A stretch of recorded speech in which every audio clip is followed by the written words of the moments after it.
ziyan etmedim. Hiç makar rızkımdan artık baylığa, yetmegi özüme hıyal etmedim. Yağşılığa rova gördüm payıma, başarmasam kişe ziyan etmedim. Hormatını koyup uludur keçiğin, göğnün tapşık bollum misafir keşiğin. Dünyamı özgörtçük iki şay üçün, dostumun ayıbını ayan etmedim. Çarkı pelegini aylap dur demin, näme niyet etsin dolanır elin.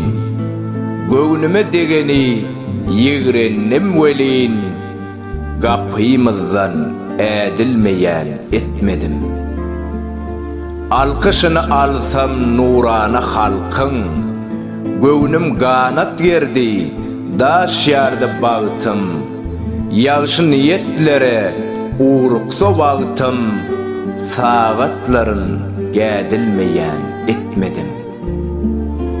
Autori Kerim Halli, Okan Toyçu Hekimov.